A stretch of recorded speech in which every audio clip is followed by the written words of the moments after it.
Imagine going to Sears and buying over-the-counter cocaine, or ordering it from their magazine. Well, you could in 1900, and sometimes they'd even throw in a free needle for you. You could try Sears. In the Victorian era, because, of course, cocaine was all the rage. Queen Victoria enjoyed it in her candy, specifically chewing gum. Sigmund Freud prescribed it to his patients. Thomas Edison, who famously slept only 4 hours a night, was also a fan. No wonder.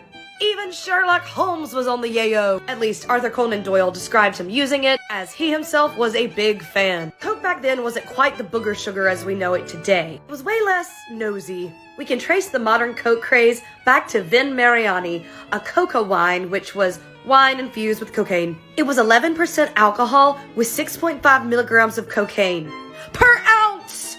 It was more widely used and easier to get than Ozempic. But don't take it from me. Take it from the Pope! Pope Leo XIII uses influencer status to peddle Vin Mariani. He was known for carrying around the tonic in a hip flask. Now that's some holy water. He loved it so much that he even gave the creator a gold medal. Now I'll skip over the whole Coca-Cola being made with Coke thing, but I will say Coca-Cola was a coca wine like Vin Mariani, but when Prohibition came around, they took the alcohol out. Now it's time to get serious.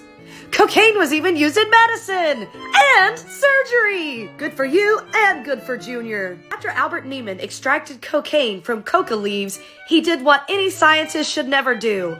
Put it on his tongue. And he was like, why is my tongue numb? Poor guy also accidentally invented mustard gas and died from lung failure later in life. 20 or so years later, Carl Koller built upon this knowledge. He was an ophthalmologist who performed many cataract surgeries. As ether and chloroform made many patients upchuck, he had to find a way to numb their eyeballs while performing surgery, because otherwise they were just raw dogging it. He decided to soak their eyes in a cocaine solution and voila! They felt nothing! Still traumatizing, I would imagine. Later they use it for nose and throat surgeries. Duh.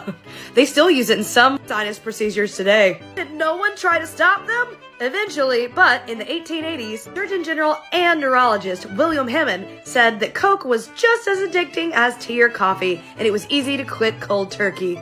Girl. Eventually, Coke did fall out of fashion for many reasons, including, you guessed it, racism.